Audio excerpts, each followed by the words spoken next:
आप बता दीजिएगा जितने लोग हैं अभी।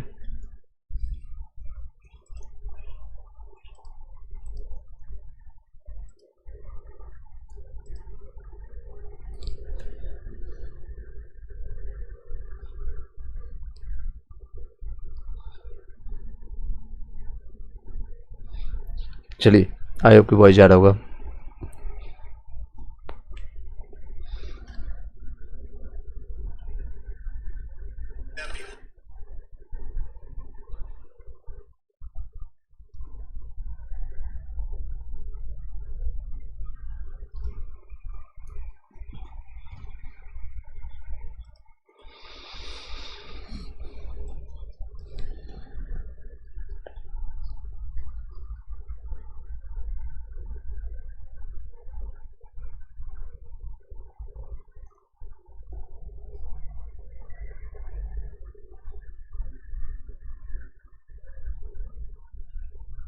सब जानते हैं कि ल्यूसेंट जी के सरकारी नौकरी की कीमत है, लेकिन इसे लड़ना लोहे के चने चबाने जैसा है।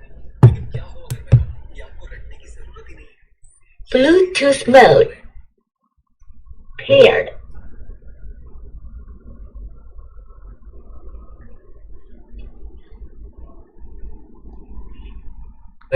इसे हमने ऑडियो भी चेक करें और अपनी तैयारी। पुराने सिक्के, मूर्तियां या इमारतें। बिल्कुल। आज की हमारी बातचीत में हम मुख्य रूप से धर्म ग्रंथों और विदेशी यात्रियों के विवरणों पर ही ध्यान देंगे। तो चलिए शुरू करते हैं धर्म ग्रंथों से। और जब धर्म ग्रंथों की बात आती है तो सबसे पहला नाम तो वेदों का ही आता है। हाँ, वेद भारत के सबसे पुराने धर्म ग्रंथ माने जाते हैं। ऐसा माना जाता है कि इनका संकलन महर्षि कृष्ण द्वैपायन वेद व्यास ने किया था। और ये कुल 4 हैं: ऋग्वेद, यजुर्वेद, सामवेद और अथर्ववेद। जी, तो सबसे पहले सबसे पुराने वेद यानी ऋग्वेद से ही शुरू करते हैं। ऋग्वेद, ये तो ऋचाओं मतलब मंत्रों का एक क्रमबद्ध संग्रह है। मैंने पढ़ा है कि इसमें 10 मंडल, 1028 सूक्त और लगभग 10,500 ऋचाएं हैं। हाँ, आंकड़े बिल्कुल सही हैं। और जो ऋषि इन ऋचाओं को पढ़ते थे उन्हें होत्र कहा जाता था। लेकिन ये सिर्फ मंत्रों की किताब नहीं है। तो फिर क्या है? इस वेद से हमें आर्यों की राजनीतिक प्रणाली, उनके समाज और उनके इतिहास के बारे में बहुत गहरी जानकारी मिलती है। अच्छा, जैसे ऋग्वेद के तीसरे मंडल में सूर्य देवता सावित्री को समर्पित प्रसिद्ध गायत्री मंत्र है, जिसकी रचना विश्वामित्र ने की थी। हाँ, और इसके 9वें मंडल में देवता, 8वें मंडल में जो हाथ से लिखी हुई ऋचाएं हैं उन्हें खिल कहा जाता है। और एक बहुत जरूरी भाग, वो जो 4 वर्णों की कल्पना है वो भी तो यहीं से आई है ना? बिल्कुल सही जगह पहुंचे आप। ऋग्वेद के 10वें मंडल के पुरुष सूक्त में ही चातुष्वर्ण समाज की कल्पना की गई है, यानी ब्राह्मण, क्षत्रिय, वैश्य और शूद्र। जी, इसके अनुसार ये चारों वर्ण आदि पुरुष ब्रह्मा के मुख, भुजाओं, जांघों और चरणों से उत्पन्न हुए हैं। और फिर बाद में धर्म सूत्र जैसे ग्रंथों में इन चारों वर्णों के कर्तव्य और अधिकारों के बारे में विस्तार से लिखा गया। सही कहा। वैसे एक और मजेदार बात, भगवान विष्णु के वामनावतार के 3 पगों की कहानी का सबसे प्राचीन स्रोत भी ऋग्वेद ही है। अच्छा, और इसमें इंद्र के लिए 250 और अग्नि के लिए 200 ऋचाएं हैं। हाँ, और प्राचीन इतिहास को समझने के लिए ऋग्वेद के बाद अगर कोई ग्रंथ महत्वपूर्ण है तो वो है शतपथ ब्राह्मण। ठीक है, तो ये तो हुई ऋग्वेद की बात। अब यजुर्वेद पर आते हैं, उसमें क्या खास है? यजुर्वेद में यज्ञों के समय पालन किए जाने वाले नियमों और मंत्रों का संग्रह है। मतलब ये एक तरह से यज्ञ की गाइड बुक है। और इसके पाठ करने वाले को अथर्वरयु कहते थे। हाँ, और इसकी खास बात यह है कि यह एकमात्र ऐसा वेद है जो गद्य और पद्य दोनों में लिखा गया है। अच्छा, प्रोज और पोएट्री दोनों में। और सामवेद, साम का मतलब तो गायन होता है। बिल्कुल, ये उन ऋचाओं का संकलन है जिन्हें गाया जा सकता है। इसके पाठ करने वाले को उद्रत्री कहा जाता था। इसे तो भारतीय संगीत का जनक भी माना जाता है। हाँ, माना जाता है। और अब आते हैं आखिरी वेद पर, अथर्ववेद, जिसकी रचना अथर्वा ऋषि ने की थी। जी, इसमें आपको रोग निवारण, तंत्र मंत्र, जादू टोना, आशीर्वाद, स्तुति, प्रायश्चित, विवाह, प्रेम, ऐसी कई बातें मिलेंगी। मतलब ये आम इंसानों के विचारों, उनके विश्वासों और अंधविश्वासों का वर्णन करता है। एकदम। इसी में सभा और समिति को प्रजापति की 2 पुत्रियां कहा गया है। कुछ विद्वान इसे सबसे आखिर में रचा गया वेद मानते हैं। तो ये तो हुए 4 वेद, लेकिन इन्हें ठीक से समझने के लिए भी तो कुछ ग्रंथ लिखे गए थे, वेदांग। हाँ, वेदों को ठीक से समझने के लिए वेदांगों की रचना की गई। ये कुल 6 हैं: शिक्षा, ज्योतिष, कल्प, व्याकरण, निरुक्त तथा छंद। और वेदों के अलावा पुराणों का भी तो बहुत बड़ा योगदान है। बिल्कुल, भारतीय ऐतिहासिक कथाओं का सबसे अच्छा और क्रमबद्ध विवरण पुराणों में ही मिलता है।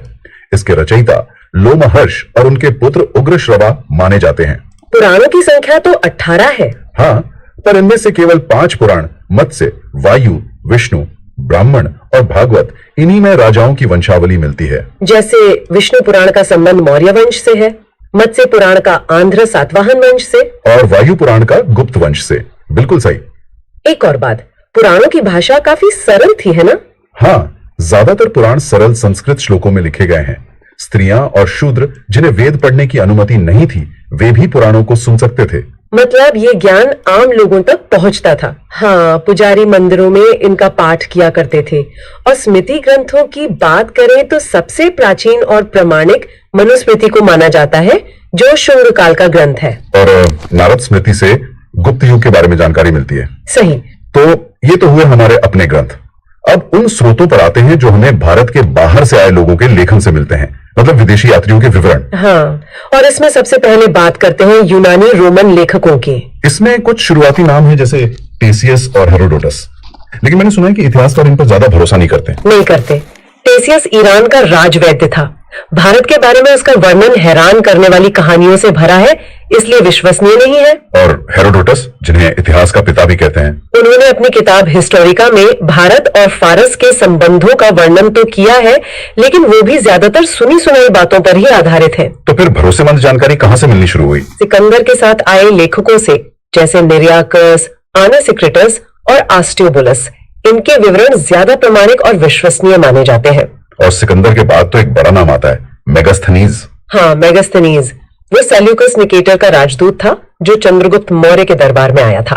और उसने अपनी किताब इंडिका में मौर्य युगीन समाज और संस्कृति के बारे में लिखा है। बिल्कुल।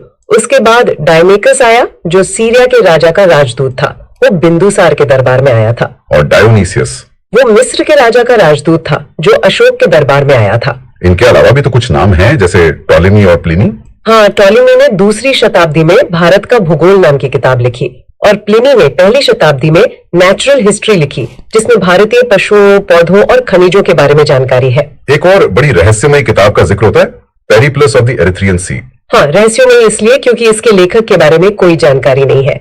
बस इतना पता है कि वो लगभग 80 ईस्वी में हिंद महासागर की यात्रा पर आया था। और उसने उस समय के भारतीय बंदरगाहों और व्यापार की वस्तुओं का बड़ा अच्छा वर्णन किया है। बहुत अच्छा। अब यूनानी रोमन लेखकों के बाद आते हैं चीनी लेखक। इनमें सबसे पहला बड़ा नाम तो फाहियान का है। जी, फाहियान। ये गुप्त नरेश चंद्रगुप्त द्वितीय के दरबार में आया था। इसने अपने विवरण में मध्य प्रदेश के समाज और संस्कृति का वर्णन किया है, और वहां की जनता को सुखी और समृद्ध बताया है। हाँ, फिर 518 ईस्वी में संयुगन भारत आया। उसने भी अपनी 3 साल की यात्रा में बौद्ध धर्म से जुड़ी जानकारी इकट्ठा की। और इन सब में शायद सबसे प्रसिद्ध हैं हुएनसांग। हुएनसांग, जो हर्षवर्धन के शासनकाल में भारत आया था, वो यहाँ 15 वर्षों तक रहा। 15 साल? ये तो बहुत लंबा समय है। बिल्कुल। उसका यात्रा विवरण सीयूकी नाम से प्रसिद्ध है, जिसमें 138 देशों का वर्णन मिलता है। इससे हमें हर्षकालीन समाज, धर्म और राजनीति के बारे में पता चलता है। हाँ, और उसने नालंदा विश्वविद्यालय में पढ़ाई भी की थी। उस समय वहां कुलपति आचार्य शीलभद्र थे। ह्यूएनसांग के बाद भी कोई आया? हाँ, इत्सिंग। वो 7वीं शताब्दी के अंत में भारत आया। उसने अपने विवरण में नालंदा विश्वविद्यालय, विक्रमशिला विश्वविद्यालय और उस समय के भारत का वर्णन किया है। ठीक है, तो यूनानी और चीनी लेखकों के बाद अब बात करते हैं अरबी लेखकों की। और अरबी लेखकों में एक ही नाम है जो सबसे ऊपर है, अल बरूनी, जो महमूद गजनवी के साथ भारत आया था। जी। उसकी लिखी किताब किताब उल हिंद या तहकीक ए हिंद, जिसे भारत की खोज भी कहते हैं, इतिहास के लिए एक बहुत ही महत्वपूर्ण स्रोत है। क्यों? उसमें ऐसा क्या खास है? खास यह है कि उसने राजपूत कालीन समाज, धर्म, रीति रिवाज, इन सब पर बहुत विस्तार से, बहुत गहराई से लिखा है। वो सिर्फ एक यात्री नहीं, एक विद्वान था। अच्छा, और इनके अलावा भी कुछ अन्य लेखक थे? हाँ, जैसे तारानाथ, वो एक तिब्बती लेखक था। उसने कंग्योर और तंग्योर नाम के ग्रंथ लिखे, जिनसे भारतीय इतिहास की जानकारी मिलती है। और मार्को पोलो? मार्को पोलो 13वीं शताब्दी में वेनिस से आया एक यात्री था, जो पांडे देश की यात्रा पर आया था। उसका विवरण पांडे इतिहास के अध्ययन के लिए बहुत उपयोगी है। तो आज हमने देखा कि कैसे धार्मिक ग्रंथ और विदेशी यात्रियों के लेख हमें प्राचीन भारत के बारे में बताते हैं। बिल्कुल। अगली बार हम पुरातत्व से जुड़े स्रोतों पर बात करेंगे, जैसे कि अभिलेख और सिक्के, और देखेंगे कि वे हमें इतिहास के बारे में क्या बताते हैं। ठीक है, तो आज के लिए इतना ही। तो पिछले प्रमुख विदेशी यात्रियों और उनके विवरणों को समझने के बाद अब हम कुछ अत्यंत महत्वपूर्ण अभिलेखों पर नजर डालेंगे। जी, और उनसे जुड़े शासकों पर भी। ये प्रतियोगी परीक्षाओं के लिए बहुत ही महत्वपूर्ण है। हाँ, तो चलिए सूची के अनुसार एक एक करके इन्हें देखते हैं। सबसे पहला कौन सा है? सबसे पहले है हाथी गुम्फा अभिलेख। हाथी गुम्फा अभिलेख। अच्छा, इसकी क्या खासियत है? इसकी खासियत ये है कि ये एक तिथि रहित अभिलेख है, मतलब इस पर कोई तारीख नहीं लिखी है। अच्छा, कोई डेट नहीं है। और ये कलिंग के राजा खारवेल से संबंधित है ना? जी हाँ, बिल्कुल। इसके बाद आता है जूनागढ़, या जिसे गिरनार अभिलेख भी कहते हैं। जूनागढ़ अभिलेख ये शासक रुद्रदामन का है। सही। फिर है नासिक अभिलेख। नासिक अभिलेख का संबंध गौतमी बलश्री से है। जी, और अगला तो बहुत ही प्रसिद्ध है, प्रयाग स्तंभ लेख। हाँ, ये तो समुद्रगुप्त से जुड़ा हुआ है। बिल्कुल। फिर हम देखते हैं ऐहोल अभिलेख। ऐहोल अभिलेख ये पुलकेशन द्वितीय के समय का है। जी, और मंदसौर अभिलेख का संबंध मालवा के नरेश यशोधर्मन से है। ठीक है। इसके बाद है ग्वालियर अभिलेख जो प्रतिहार नरेश भोज के बारे में जानकारी देता है। हाँ, और फिर दो अभिलेख हैं जो स्कंदगुप्त से संबंधित हैं, एक तो भीतरी और दूसरा जूनागढ़। भीतरी और जूनागढ़। और अंत में देवपाड़ा अभिलेख। देवपाड़ा अभिलेख का संबंध बंगाल के शासक विजय सेन से है। यह तो बहुत महत्वपूर्ण सूची है। अच्छा, एक और बात, अभिलेखों के अध्ययन को क्या कहते हैं? देखिए, अभिलेखों के अध्ययन को एपिग्राफी यानी एपिग्राफी कहा जाता है। एपिग्राफी, ठीक है। अब कुछ अभिलेखों से मिली विशेष जानकारियों पर ध्यान दें। जैसे आपने मंदसौर अभिलेख का जिक्र किया था। हाँ, मंदसौर अभिलेख से हमें रेशम बुनकरों की श्रेणियों के बारे में जानकारी मिलती है, जो उस समय की अर्थव्यवस्था को समझने के लिए बहुत जरूरी है। बिल्कुल। अच्छा, एक और बहुत दिलचस्प साक्ष्य मिला है कश्मीर से, बुर्जहोम नाम की जगह से। जी, बुर्जहोम वो एक कश्मीरी नवपाषाणिक पुरास्थल है। वहां से गर्तवास का साक्ष्य मिला है। ये गर्तवास क्या होता है? गर्तवास का सीधा मतलब है गड्ढा घर। गड्ढा घर। हाँ, लोग जमीन में गड्ढा खोदकर घर बनाते थे, और दिलचस्प बात यह है कि इनमें नीचे उतरने के लिए सीढ़ियां भी होती थीं। वाह। चलिए अब सिक्कों की बात करते हैं। भारत के सबसे पुराने सिक्के कौन से थे? भारत के प्राचीनतम सिक्कों को आहत सिक्के कहा जाता था। आहत सिक्के। जी, और साहित्य में इन्हीं सिक्कों को कारशापण कहा गया है। अच्छा, कारशापण। तो इन सिक्कों पर कुछ लिखा भी होता था? नहीं, सबसे पहले सिक्कों पर लेख लिखवाने का काम यवन शासकों ने शुरू किया था। यवन शासकों ने? जी, और एक बहुत ही रोचक प्रमाण मिलता है समुद्रगुप्त के बारे में। हाँ, मैंने सुना है उनके एक सिक्के पर उन्हें वीणा बजाते हुए दिखाया गया। बिल्कुल, जिससे उनके संगीत प्रेमी होने का प्रमाण मिलता है, एक सम्राट और एक कलाकार दोनों। ये तो कमाल है। अच्छा, क्या हमें विदेशी सिक्के भी मिले हैं भारत में? हाँ, बिल्कुल। अरिकमेडू जो पुदुचेरी के पास है, वहां से रोमन सिक्के प्राप्त हुए हैं। रोमन सिक्के? तो ये उस समय के व्यापारिक संबंधों को दर्शाता है। जी, भारत और रोम के बीच के व्यापार को। चलिए अब हम इतिहास के उस कालखंड में चलते हैं जिसके लिए हमारे पास कोई लिखित स्रोत ही नहीं है, मतलब प्रागैतिहासिक काल। हाँ, वो काल जिसमें मनुष्य ने घटनाओं का कोई लिखित विवरण नहीं रखा, उसे ही प्रागैतिहासिक काल कहते हैं। तो इस काल का इतिहास हम कैसे जानते हैं? इसका इतिहास हमें सिर्फ पुरातात्विक साक्ष्यों से मिलता है, जैसे पत्थर के औजार, पटरियां, गुफा चित्र, बस यही सब। ठीक है। और एक और शब्द है आद्य ऐतिहासिक काल। इन दोनों में क्या फर्क है? देखिए, आद्य ऐतिहासिक काल उस काल को कहते हैं जिस काल में लेखन कला का प्रचलन तो था। मतलब लिखना जानते थे लोग? हाँ, लिखना जानते थे, लेकिन उस लिपि को अभी तक पढ़ा नहीं जा सका है, जैसे सिंधु घाटी की लिपि। अच्छा, समझ गया। तो अब बात करते हैं ज्ञानी मानव यानी होमो सैपियंस की। धरती पर इनका प्रवेश कब हुआ? ज्ञानी मानव का इस धरती पर प्रवेश आज से लगभग 30 या 40 हजार वर्ष पहले हुआ माना जाता है। 30 से 40 हजार साल पहले। और उस शुरुआती दौर में, मतलब पूर्व पाषाण युग में, इंसान की जीविका का मुख्य आधार क्या था? शिकार। वो पूरी तरह से शिकार पर निर्भर था। और इसी काल में एक बहुत बड़ी खोज हुई थी। हाँ, पूरा पाषाण काल में ही आग का आविष्कार हुआ। ये एक बहुत बड़ी क्रांति थी। बिल्कुल। और पहिए का आविष्कार? पहिए का आविष्कार हुआ नवपाषाण काल में। नवपाषाण काल में। और इसी काल में ही मनुष्य ने एक जगह टिक कर रहना भी शुरू किया है ना? जी, स्थायी निवास की प्रवृत्ति अपनाई। इससे पहले तो वो घुमंतु जीवन जीता था, भोजन की तलाश में भटकता रहता था। और जब एक जगह रहना शुरू किया तो उसने जानवरों को भी पालतू बनाना शुरू किया होगा। सबसे पहला पालतू पशु कौन था? कुत्ता। मनुष्य ने सबसे पहले कुत्ते को अपना पालतू पशु बनाया। चलिए अब धातुओं और औजारों की बात करते हैं। पत्थर के बाद मनुष्य ने सबसे पहले किस धातु का प्रयोग किया? तांबा। सबसे पहले तांबा धातु का प्रयोग किया गया। और उसके द्वारा बनाया जाने वाला सबसे पहला औजार कौन सा था? वो थी कुल्हाड़ी। कुल्हाड़ी? हाँ। इसका कोई प्राप्ति स्थल? हाँ, इसका प्राप्ति स्थल अतिरंपक्कम है। और कृषि का आविष्कार, यह भी एक बहुत बड़ा बदलाव था। कृषि का आविष्कार भी नवपाषाण काल में ही हुआ। इसने तो मानव सभ्यता को पूरी तरह से बदल कर रख दिया। तो प्रागैतिहासिक अन्न उत्पादक स्थल कौन सा है जहां से सबसे पुराने सबूत मिलते हैं? वो है मेहरगढ़, जो आज के पश्चिमी बलूचिस्तान में स्थित है। मेहरगढ़। हाँ। और कृषि के लिए अपनाई गई सबसे प्राचीन फसलें कौन सी थीं? गेहूं और जौ। गेहूं और जौ। हाँ। इनमें से पहली फसल कौन सी थी?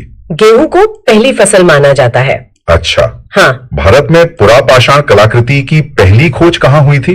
पल्लावरम नाम की जगह पर भारत की प्रथम पुरापाषाण कलाकृति की खोज वहीं हुई थी। पल्लावरम। हाँ। और एक बात और, भारत में पूर्व प्रस्तर युग के जो ज्यादातर औजार थे वे किस चीज के बने होते थे? वो स्फटिक यानी पत्थर के बने होते थे, क्वार्ट्जाइट जिसे कहते हैं। स्फटिक, ठीक है। और इन सब विकास के बाद जब नगर बसने लगे तो भारत का जो सबसे प्राचीन नगर माना गया है वो कौन सा था? वो था मोहनजोदड़ो। मोहनजोदड़ो। मैंने सुना है कि सिंधी भाषा में इस शब्द का एक मतलब भी है। जी, सिंधी भाषा में इसका अर्थ है मृतकों का टीला। मृतकों का टीला। चलिए, ये तो बहुत ही रोचक जानकारी है। बिल्कुल, ये मानव सभ्यता की शुरुआत की कहानी है। ठीक है, आज के लिए इतना ही। अगली कक्षा में हम सिंधु सभ्यता से शुरुआत करेंगे। नमस्कार और द डीप डाइव में आपका स्वागत है। आज हम समय में बहुत पीछे जा रहे हैं, लगभग 4500 साल। बिल्कुल, एक ऐसी दुनिया में जो अपने समय से कह सकते हैं मीलों आगे थी। हाँ, एक ऐसी सभ्यता जिसने ऐसे शहर बसाए जो आज के अर्बन प्लानर्स को भी हैरान कर दें, लेकिन जो अपने पीछे एक ऐसी पहेली छोड़ गई, एक ऐसी लिखावट जिसे हम आज तक नहीं सुलझा पाए हैं। बिल्कुल, हम बात कर रहे हैं सिंधु घाटी सभ्यता की, और जब हम इसकी बात करते हैं तो इसके पैमाने को समझना मतलब बहुत जरूरी है। ये कोई छोटी मोटी बस्ती नहीं थी। नहीं। इसका क्षेत्रफल प्राचीन मिस्र और मेसोपोटामिया दोनों की सभ्यताओं को मिलाकर भी उनसे बड़ा था। अच्छा। आप सोचिए, 1920s के दशक से पहले हमें इसके बारे में कुछ पता ही नहीं था। इसकी खोज ने भारतीय उपमहाद्वीप के इतिहास को एक झटके में कई हजार साल पीछे धकेल दिया। एक पूरी खोई हुई दुनिया को खोजने जैसा था ये तो। बिल्कुल। तो चलिए इस खोई हुई दुनिया की परतें खोलते हैं। इसकी शुरुआत कहां से हुई? मतलब एक पूरा का पूरा शहर जमीन के नीचे दबा हुआ आखिर मिला कैसे? हाँ। इसकी खोज की कहानी भी तो बड़ी दिलचस्प है। हाँ, कहानी बिल्कुल फिल्मी है। इसकी शुरुआत होती है रेलवे लाइनों से। 19वीं सदी में जब कराची लाहौर रेलवे लाइन बिछाई जा रही थी तो मजदूरों को खुदाई में हजारों पकी हुई ईंटें मिली। उन्होंने सोचा ये कोई पुराना खंडर होगा और इन ईंटों का इस्तेमाल रेलवे ट्रैक के नीचे भरने के लिए कर लिया। अरे, किसी को अंदाजा नहीं था कि वे दुनिया की सबसे महान सभ्यताओं में से एक की नींव उखाड़ रहे हैं। कमाल है, मतलब अनजाने में ही इतिहास के साथ खिलवाड़ हो गया। बिल्कुल। असली काम तो 1921 में शुरू हुआ जब पुरातत्वविद दयाराम साहनी ने हड़प्पा में व्यवस्थित खुदाई शुरू की। अच्छा। और फिर अगले ही साल 1922 में राखालदास बनर्जी ने मोहनजोदाड़ो को खोज निकाला। लेकिन यहां सबसे हैरान करने वाली बात थी वो ईंटें। उनमें क्या खास था? वो कोई आम ईंटें नहीं थी।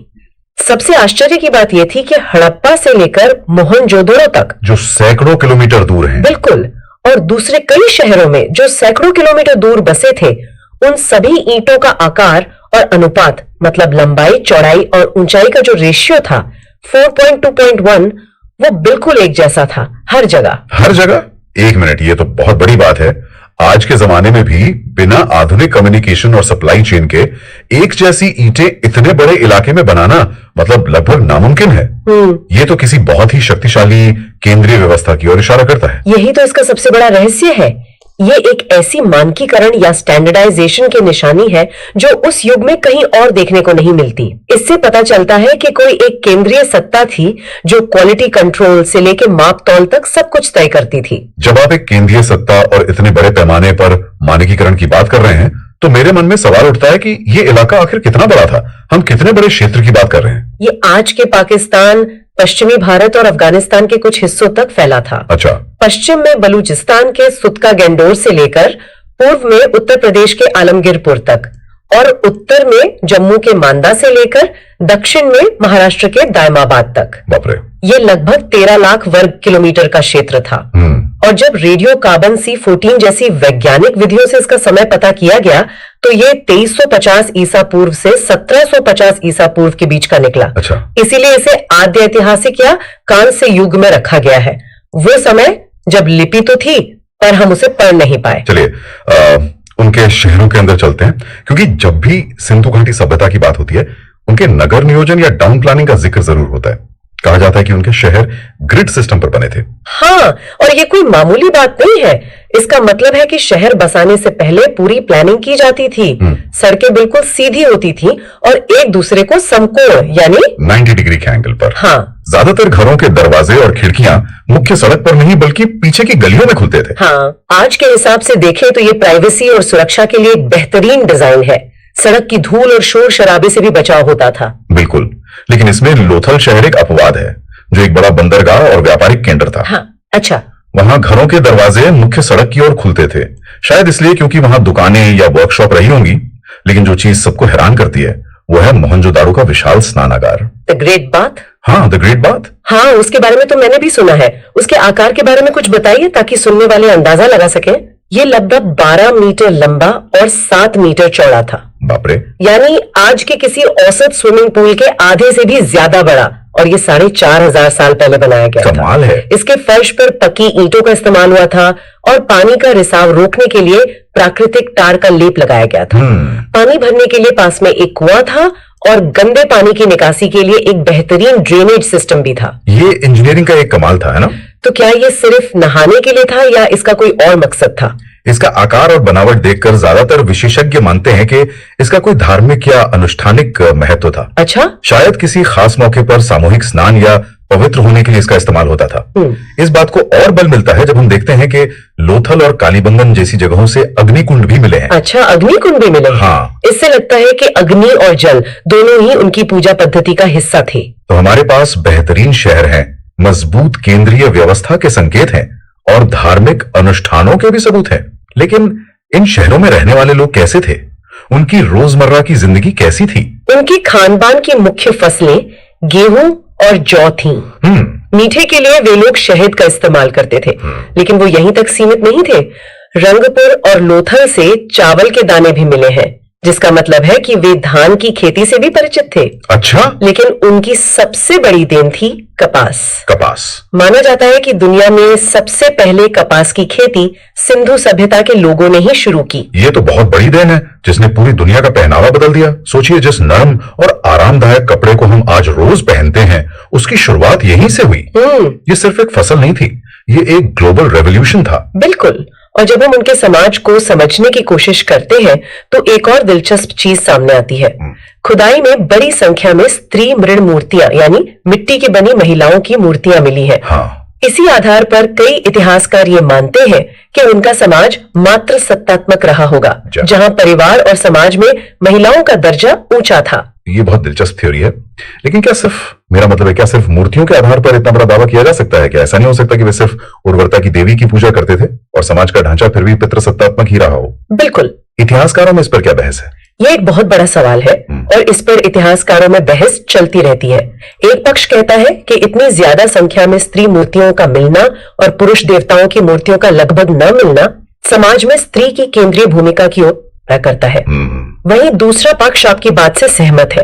वे कहते हैं कि ये मातृ देवी या प्रकृति की पूजा हो सकती है, जो उस समय की कई सभ्यताओं में प्रचलित थी। सही बात है। और इससे समाज के मात्र सत्तात्मक होने का सीधा निष्कर्ष नहीं निकाला जा सकता, क्योंकि हमारे पास उनकी लिखी कोई चीज नहीं है। इसलिए ये बहस शायद हमेशा अधूरी ही रहेगी। उनकी धार्मिक मान्यताओं के बारे में और क्या पता चलता है? वे प्रकृति के उपासक लगते हैं। पेड़ों की पूजा, खासकर पीपल के पेड़ की पूजा के संकेत मिलते हैं। अच्छा। पशुओं में कुबर वाला सांड उनके लिए विशेष रूप से पूजनीय था, जिसकी छवि कई मोहरों पर मिलती है। और फिर मोहनजोदड़ो से मिली वो प्रसिद्ध मोहर है जिस पर 3 मुख वाले एक देवता पालती मारकर बैठे हैं, जिन्हें पशुपति नाथ माना जाता है। पशुपति नाथ? हाँ, उनके चारों ओर हाथी, गेंडा, चीता और भैंसा बने हुए हैं।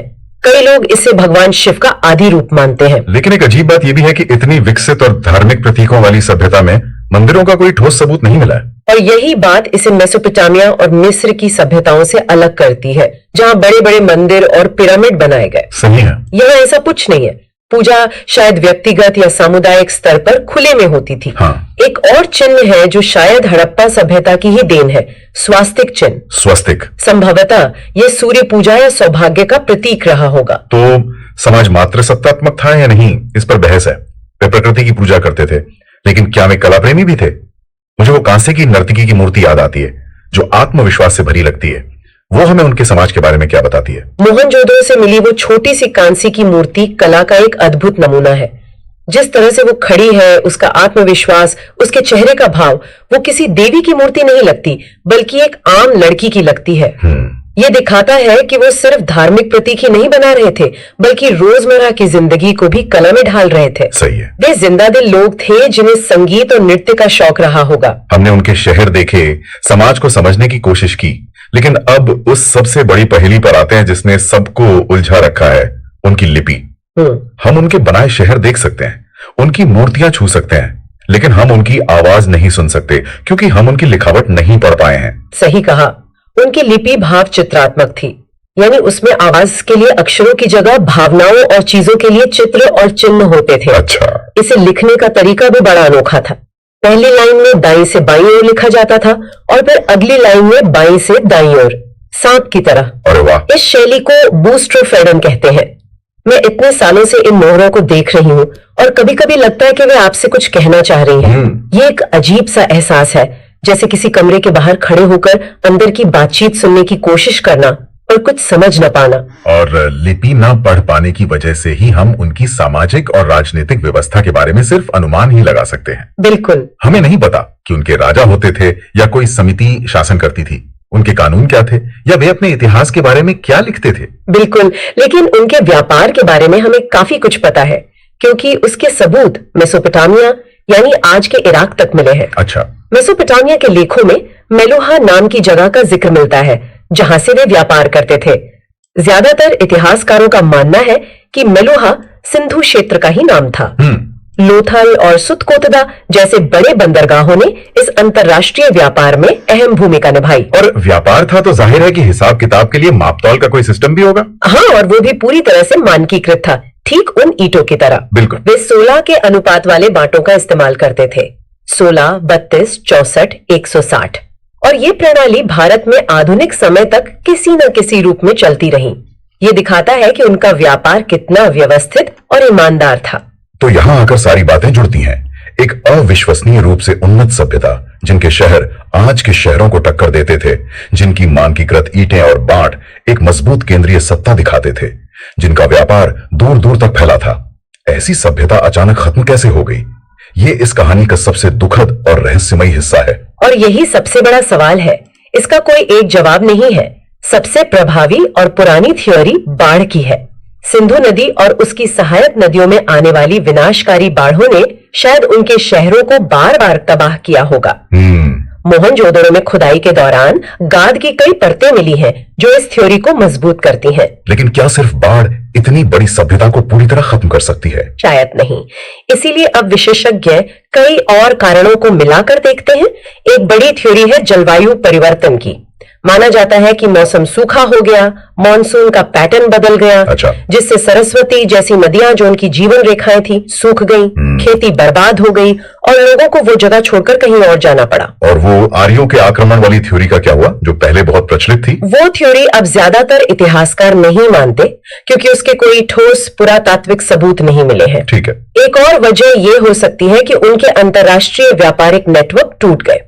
मेसोपोटामिया में आई राजनीतिक उथल पुथल ने शायद उनके निर्यात पर असर डाला जिससे उनकी अर्थव्यवस्था चरमरा गई। तो मतलब कोई एक कारण नहीं था। सच शायद इन सबके मिले जुले असर में छिपा है। इस सभ्यता की जटिलता उनके अंतिम संस्कार के तरीकों में भी दिखती है। हाँ, ये भी बहुत दिलचस्प है। उनमें एक रूपता नहीं थी। हड़प्पा में शवों को दफनाने की प्रथा थी तो वहीं मोहनजोदड़ो में शवों को जलाने की। अच्छा। और लोथल और कालीबंगन में तो युग्म समाधियां भी मिली हैं, यानी एक साथ 2 लोगों को दफनाया गया है। ये विविधता उनके अलग अलग स्थानीय रीति रिवाजों और मान्यताओं को दिखाती है। एक आखिरी बात जो मुझे हमेशा आकर्षित करती है वो ये है कि ये लोग शायद बहुत शांति प्रिय थे। कहते हैं कि उनकी खुदाई में तलवार जैसा कोई हथियार नहीं मिला है। ये सच है। उनकी खुदाई में हथियारों के नाम पर बहुत कम चीजें मिली हैं और तलवार तो बिल्कुल नहीं मिली। इससे यह अनुमान लगाया जाता है कि वे एक शांति प्रिय समाज थे जिनका ध्यान युद्ध या लड़ाई से ज्यादा व्यापार, कला और विकास पर था। तो ये थी सिंधु घाटी सभ्यता की कहानी। बेहतरीन नगर नियोजन, एक रहस्यमयी लिपि, एक जटिल और कला प्रेमी समाज और एक अनसुलझा अंत। एक ऐसी दुनिया है जो समय की रेत में दब गई लेकिन अपने पीछे ऐसे सुराग छोड़ गई जो आज भी हमें सोचने पर मजबूर करते हैं। और इस चर्चा का समापन मैं एक विचार के साथ करना चाहूंगी। हम उनकी भाषा नहीं पढ़ सकते, इसलिए उनकी दुनिया की चाबी अभी भी खोई हुई है। जरा सोचिए, क्या होगा अगर उस भाषा को समझने का राज किसी बड़ी इमारत या शिलालेख में नहीं, बल्कि किसी छोटी सी अनदेखी मोहर पर छिपा हो, जो किसी म्यूजियम के दराज में पड़ी बस अपने खोजे जाने का इंतजार कर रही हो। वाह! इतिहास का एक पूरा अध्याय है जो बस खुलने का इंतजार कर रहा है। तो पिछली कक्षा में हमने सिंधु घाटी सभ्यता पर अपनी चर्चा समाप्त की थी।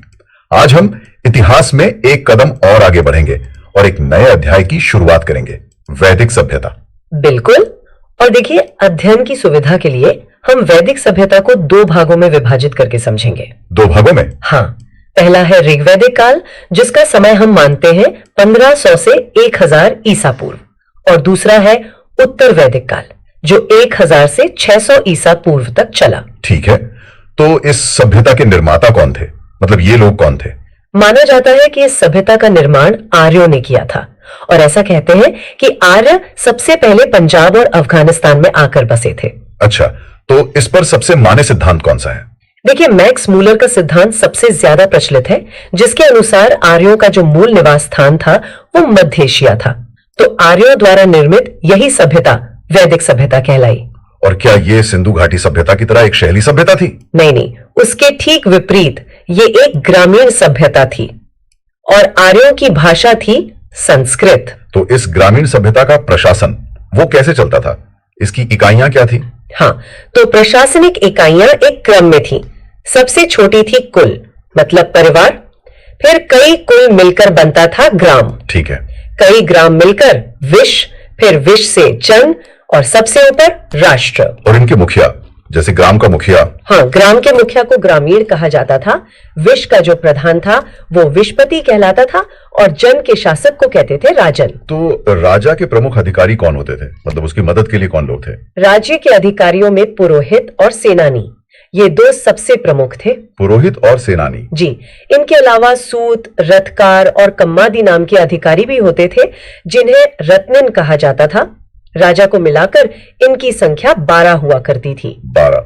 ये एक तरह से राजा की कैबिनेट हो गई। हाँ, कह सकते हैं। और यहाँ एक और दिलचस्प बात है, उत्तर वैदिक ग्रंथों में हमें राजा के लिए अलग अलग दिशाओं के हिसाब से अलग अलग नाम मिलते हैं। अच्छा, जैसे जैसे पूर्व के शासक को सम्राट कहते थे, पश्चिम के शासक को स्वराट, उत्तर के शासक को विराट, दक्षिण के शासक को भोज, और जो मध्य का शासक था उसे राजा कहा जाता था। वाह! क्या कुछ विशेष कार्यों के लिए भी अधिकारी नियुक्त थे? हाँ थे, जैसे वाजपति गोचर भूमि यानी चारागाह का अधिकारी होता था। अच्छा, चारागाह का। और उग्र नाम का अधिकारी अपराधियों को पकड़ने का काम करता था। एक तरह से पुलिस। बिल्कुल। तो क्या राजा अपनी मर्जी से ही शासन करता था, या उसे सलाह देने के लिए भी कोई संस्था थी? नहीं, राजा निरंकुश नहीं था। उसे सलाह देने के लिए सभा और समिति नाम की 2 संस्थाएं थी।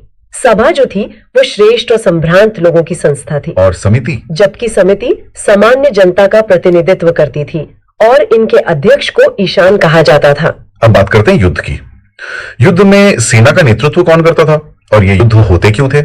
युद्ध में कबीले का नेतृत्व तो राजा ही करता था, और युद्ध के लिए एक बड़ा दिलचस्प शब्द प्रयोग किया गया है, गविष्ठी। गविष्ठी? हाँ, गविष्ठी, जिसका अर्थ है गायों की खोज। इससे हमें गायों का महत्व पता चलता है। गायों की खोज?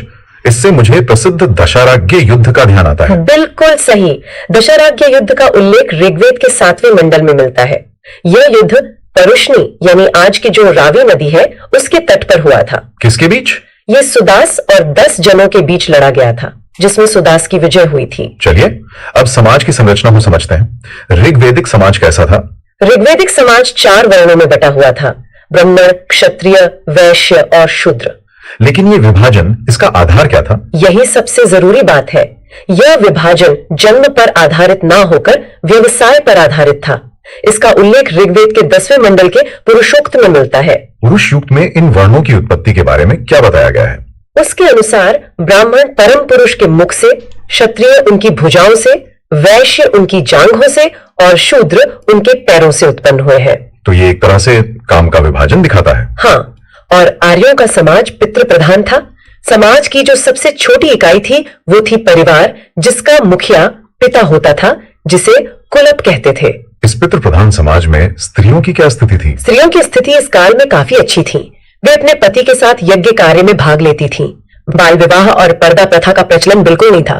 और अगर कोई स्त्री विधवा हो जाती थी तो विधवा अपने मृत पति के छोटे भाई यानी देवर से विवाह कर सकती थी। और शिक्षा के बारे में क्या? स्त्रियां शिक्षा भी ग्रहण करती थी। ऋग्वेद में हमें लोपामुद्रा, घोषा, सिकता, आपाला और विश्वास जैसी विदुषी स्त्रियों का वर्णन मिलता है। मतलब महिलाएं शिक्षित थीं। हाँ, और जो स्त्रियां जीवन भर अविवाहित रहती थी उन्हें अमाजू कहा जाता था। उनके रहन सहन के बारे में कुछ बताइए, जैसे उनका पेय पदार्थ क्या था या वेशभूषा कैसी थी? आर्यों का मुख्य पेय पदार्थ था सोमरस, जो वनस्पति से बनाया जाता था, और वे 3 प्रकार के वस्त्रों का उपयोग करते थे, वास, अधिवास और उष्णीश। उष्णीश मतलब पगड़ी। हाँ, और अंदर पहने जाने वाले कपड़े को नीवी कहा जाता था। मनोरंजन के क्या साधन थे? आर्यों के मनोरंजन के मुख्य साधन थे संगीत, रथ दौड़, घुड़दौड़ और द्यूत क्रीड़ा मतलब जुआ। आगे बढ़ने से पहले कुछ महत्वपूर्ण ग्रंथों की संख्या जान लेते हैं, ये अक्सर पूछ लिया जाता है। हाँ, ये जरूरी है। देखिए, उपनिषदों की कुल संख्या है 108, महापुराणों की संख्या 18 है और वेदांगों की संख्या 6 है। ठीक है, अब आर्यों के व्यवसाय पर आते हैं। उनका मुख्य व्यवसाय क्या था? आर्यों का मुख्य व्यवसाय पशुपालन और कृषि था। गाय को अघन्य माना जाता था। अघन्य? हाँ, अघन्य यानी ना मारे जाने योग्य पशु। गाय की हत्या करने वाले या उसे घायल करने वाले के लिए मृत्युदंड या फिर देश से निकाले जाने की व्यवस्था थी। तो गाय बहुत महत्वपूर्ण थी। उनका प्रिय पशु और प्रमुख देवता कौन थे? आर्यों का प्रिय पशु घोड़ा था और सबसे प्रिय देवता थे इंद्र।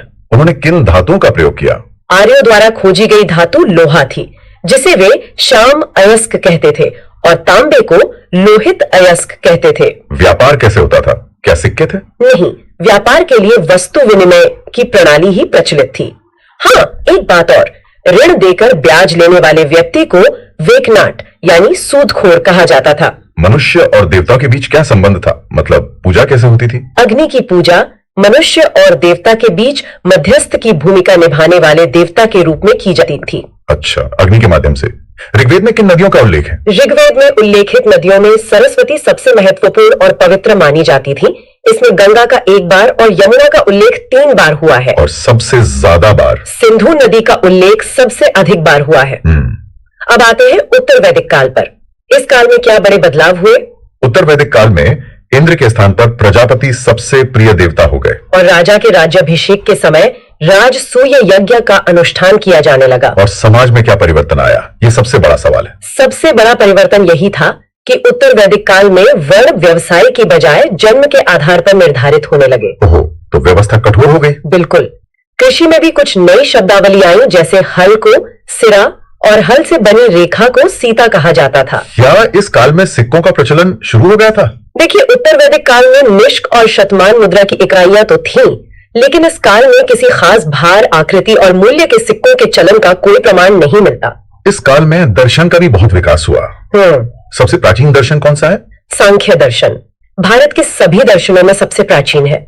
इसके अनुसार मूल तत्व प्रकृति है, जिसकी संख्या 25 है। और हमारा राष्ट्रीय आदर्श वाक्य सत्यमेव जयते, वो कहां से लिया गया है? ये मुंडकोपनिषद से लिया गया है, और इसी उपनिषद में यज्ञ की तुलना टूटी नाव से की गई है। और प्रसिद्ध गायत्री मंत्र? गायत्री मंत्र सवितुर नामक देवता को संबोधित है, और इसका संबंध ऋग्वेद से है। उत्तर वैदिक काल में क्या कोई शहरी विकास भी देखने को मिलता है? हाँ, बिल्कुल। उत्तर वैदिक काल में कौशाम्बी नगर में पहली बार पक्की ईंटों का प्रयोग किया गया था।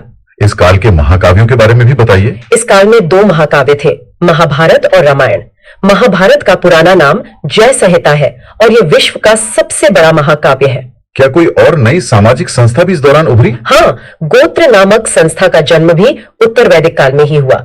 ठीक है, अंत में कुछ प्रमुख दर्शन और उनके प्रवर्तकों के नाम जान लेते हैं। हाँ, ये जरूरी है।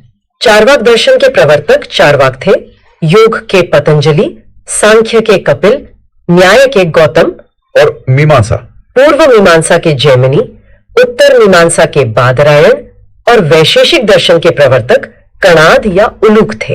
हमने नदियों की बात की थी, चलिए कुछ ऋग्वैदिक कालीन नदियों के प्राचीन और आधुनिक नाम भी देख लेते हैं। हाँ, जरूर।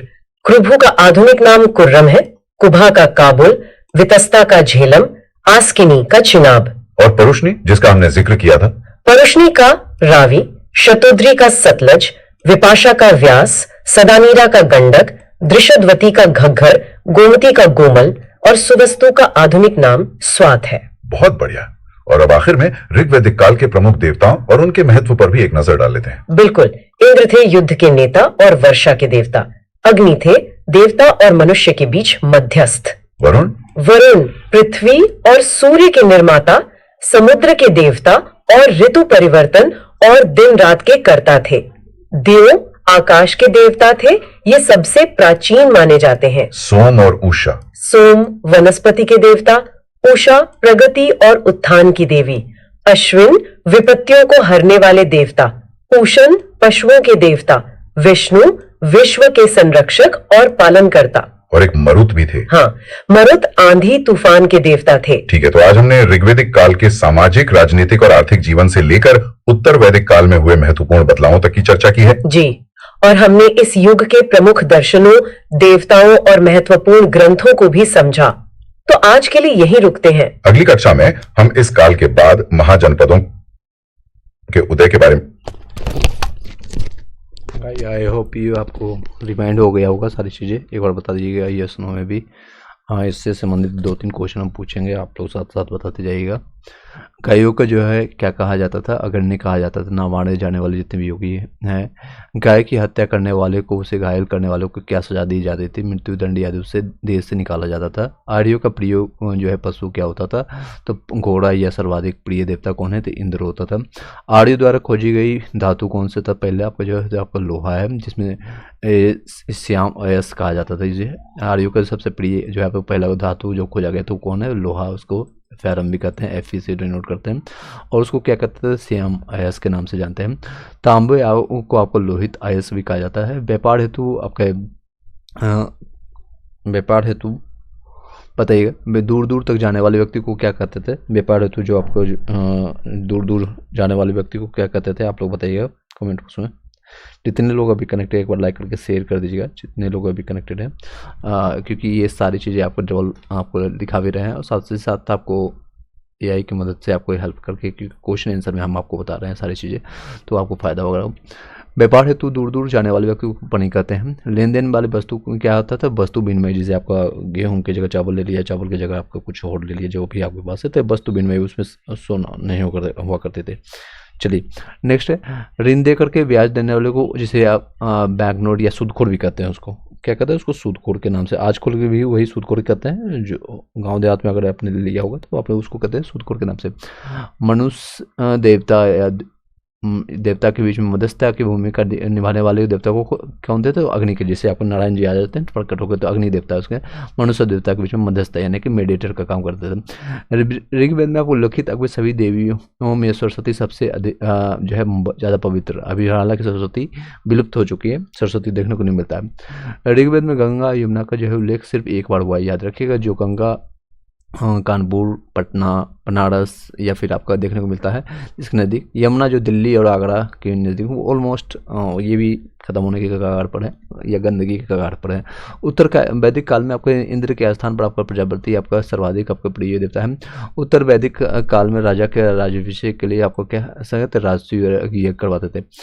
चलिए नेक्स्ट है, उत्तर वैदिक काल में से पर्ण व्यवसाय को बजाय आपका वर्ण के आपका जन्म के आधार पर उदाहरित किया जाता है। उत्तर वैदिक काल में हल को सीरा कहा जाता था। जो है हल को क्या कहते थे? सीरा के नाम से जानते हैं। हल रेखा को क्या? सीता रेखा के नाम से। आई होप कि सारी चीज़ें आपको इंटरेस्टिंग लगा होगा, जितने भी आप लोगों ने सुना होगा। चलिए नेक्स्ट है क्वेश्चन, आप ये सारी चीज़ें एक बार देखिएगा, फिर आगे हम नेक्स्ट टॉपिक आपका महाजनपद पद हम कंटिन्यू करेंगे। जितने लोग एक बार ज्वाइन करते जाएं, वो लाइक करके शेयर कर दीजिएगा।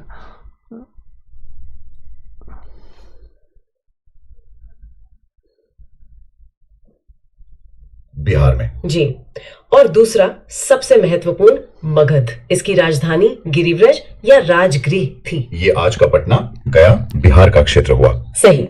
फिर तीसरा था काशी, राजधानी तो हम सब जानते हैं वाराणसी। हाँ, जो आज वाराणसी के आसपास का ही इलाका है, उत्तर प्रदेश में। फिर चौथा वत्स, इसकी राजधानी कौशाम्बी थी, ये इलाहाबाद के पास का इलाका है। पांचवा था वशी, इसकी राजधानी वैशाली या विदेह या मिथिला। हाँ, ये आज का मुजफ्फरपुर और दरभंगा के आसपास का क्षेत्र है। फिर आता है कोसल, राजधानी थी श्रावस्ती, और ये है फैजाबाद, उत्तर प्रदेश। सातवां था अवंती, इसकी 2 राजधानियां थी, उज्जैन और महिष्मती। जी, ये आज के मालवा मतलब मध्य प्रदेश में पड़ता है। 8वां महाजनपद था मल, राजधानी कुशावती, ये आज के देवरिया उत्तर प्रदेश में है। 9वां था पंचाल, इसकी भी 2 राजधानियां, अहिच्छत्र और कंपिल्य। हाँ, ये आज का बरेली, बदायूं, फर्रुखाबाद मतलब यूपी का बड़ा हिस्सा कवर करता है। 10वां था चेदी, राजधानी शक्तिमती, जो आज का बुंदेलखंड यूपी है। 11वां था कुरु, इसकी राजधानी इंद्रप्रस्थ थी, मतलब आधुनिक दिल्ली, मेरठ और हरियाणा के कुछ इलाके। 12वां मत्स्य, राजधानी विराटनगर, ये जयपुर राजस्थान के आसपास का क्षेत्र था। 13वां था कंबोज, राजधानी हाटक, जी, ये राजौरी और हजारा क्षेत्र में था। फिर 14वां शूरसेन, राजधानी मथुरा, जो आज का मथुरा उत्तर प्रदेश ही है। और 15वां था अश्मक, राजधानी पोटली या पोतन। और इसकी खास बात यह थी कि ये दक्षिण भारत का एकमात्र जनपद था। अच्छा, ये एक महत्वपूर्ण तथ्य है। जी, और 16वां और आखिरी गांधार, राजधानी तक्षशिला। ये तो पाकिस्तान में है, रावलपिंडी और पेशावर के आसपास। बिल्कुल। तो ये थे वो 16 महाजनपद। चलिए, ये 16 महाजनपद, इसको हम याद करवाते हैं आपको। बुद्ध के जन्म समय के पूर्व आपको जो है 6ठी शताब्दी ईसा पूर्व के भारतवर्ष आपको 16 महाजनपद में बटा हुआ था। इसकी जो जानकारी हमें जो है बौद्ध ग्रंथ अंगुत्तर निकाय आते हैं। अंगुत्तर निकाय से संबंधित क्वेश्चन इस तरह से आता है कि अंगुत्तर निकाय से किस धर्म से संबंधित है, तो बौद्ध धर्म, जैन धर्म या फिर आपका और भी ऑप्शन आएंगे। तो इसका है बौद्ध धर्म से संबंधित है। अंग है आपका जो है राजधानी इसकी चंपा हुआ करती थी। क्षेत्र इसका जो है आधुनिक स्थान अगर देखें तो भागलपुर और मुंगेर में है। तो क्वेश्चन इस तरह से बनता है, अंग कौन से क्षेत्र, जैसे आपको भागलपुर, चंपा, आपको मुंगेर हो गया या भागलपुर यूनिवर्सिटी हो गया, विक्रमशिला यूनिवर्सिटी हो गया, ये सारी चीज़ आपको यहीं पर आपको चंपा में देखने को मिलता है। अंगराज करना आपने कोरिलेट कर सकते हैं आपका, जब महाभारत आपने देखा होगा, जो कि दुर्योधन को हेल्प करने में आपको जो सबसे बड़ा और पांडवों के सबसे बड़े भाई के रूप में जानते हैं। मगध, गिरिब्रिज या फिर राजगिरी या फिर अभी भी वर्तमान में राजगिरी के नाम से जानते हैं। पटना हो गया के और नवादा, ये सारे डिस्ट्रिक्ट में आते हैं राजगिर। काशी, वाराणसी के आसपास में जितने भी क्षेत्र है, या ऑलरेडी आप लोग को पता चल गया होगा। जो याद करने वाला है, जो डिफिकल्ट है, उसको मैं बता दूंगा। मगध आपका गिरिब्रिज आपका पटना गया, काशी आपका वाराणसी के हो गया, बस आपको कौशाम्बी और इलाहाबाद के आसपास में होता है। बज्जी, वैशाली आपको विदेह, मिथिला आपको मुजफ्फरपुर, दरभंगा के आसपास में आता है। बज्जी आपको वैशाली, विदेह, मिथिला, जो मिथिला है आपकी सीता माता के आपका जगह आता है, दरभंगा के आसपास में। कौशल आपका श्रावस्ती आपका जो है, कौशल फैजाबाद यूपी में आता है। कौशल श्रावस्ती, यहीं पर आपके जो सबसे ज़्यादा उपदेश देने वाले गौतम बुद्ध आपके श्रावस्ती में। अवंती आपका और उज्जैन, महिष्मती आपको मालवा आपको मध्य प्रदेश में। मल्ल आपका कुशावती आपका देवरिया जो है उत्तर प्रदेश में। पंचाल आपका शस्त्र आपका कापिल आपका बरेली, बदायूं आपका फर्रुखाबाद उत्तर प्रदेश। चेदी, शक्तिमती आपका जो है बुंदेलखंड यूपी में। आपका कुरु आपका इंद्रप्रस्थ आपका आधुनिक जो है आपका दिल्ली, जो अभी वर्तमान दिल्ली है, मेरठ और हरियाणा के कुछ क्षेत्र इसमें आते हैं। कुरुक्षेत्र जिसको कहते हैं इंद्रप्रस्थ, यहीं पर आपका जो पांडवों का जो है आपका अपना क्षेत्र बनाए थे उन्होंने। कंबोज, हाटक, राजौरी आपका हजारा क्षेत्र आपको उत्तर प्रदेश। सुरसेन आपको मथुरा आपका जो है उत्तर प्रदेश में। आपका अस्मक आपका पोतल आपका गोदावरी नदी क्षेत्र में आपका दक्षिण भारत का एकमात्र आपका जनपद था। गंधार आपका तक्षशिला आपका रावलपिंडी आपको पेशावर में पड़ता है। नेक्स्ट आपको चलते हैं जैन धर्म। अब इसी दौर में जो वैचारिक क्रांति हुई उस पर आते हैं। चलिए पहले जैन धर्म की बात करते हैं। जी, तो देखिए, जैन धर्म के संस्थापक और पहले तीर्थंकर ऋषभ देव थे। लेकिन ऐतिहासिक रूप से हम 23वें तीर्थंकर पार्श्वनाथ के बारे में ज्यादा जानते हैं ना। हाँ बिल्कुल, वो काशी के इक्ष्वाकु वंश के राजा अश्वसेन के बेटे थे और उन्होंने 30 साल की उम्र में संन्यास ले लिया था। जी, और पार्श्वनाथ ने जो शिक्षा दी वो बहुत सीधी और सरल थी। 4 मुख्य बातें थी। कौन कौन सी? पहली, हिंसा न करना। दूसरी, हमेशा सच बोलना। तीसरी, चोरी न करना। और चौथी, संपत्ति न रखना, अपरिग्रह। तो इन 4 सिद्धांतों की नींव पार्श्वनाथ ने रखी। जी, और इसी नींव पर आगे महावीर स्वामी ने इमारत खड़ी की। तो अब महावीर स्वामी पर आते हैं। वो जैन धर्म के 24वें और अंतिम तीर्थंकर हुए। बिल्कुल, उनका जन्म 540 ईसा पूर्व में कुंडग्राम वैशाली में हुआ था। उनके पिता का नाम सिद्धार्थ था, जो ज्ञात्रिक कुल के सरदार थे। और माता का नाम त्रिशिला। जी, त्रिशिला, जो लिच्छवी राजा चेटक की बहन थी। महावीर स्वामी की पत्नी का नाम यशोदा और उनकी एक बेटी भी थी, अनुजा प्रियदर्शिनी। हाँ, और उनके बचपन का नाम तो वर्धमान था। तो वर्धमान ने संन्यास कब लिया? उन्होंने भी 30 साल की उम्र में अपने माता पिता की मृत्यु के बाद अपने बड़े भाई नंदीवर्धन से अनुमति लेकर संन्यास लिया। और फिर उन्होंने कठोर तपस्या की। बहुत कठोर।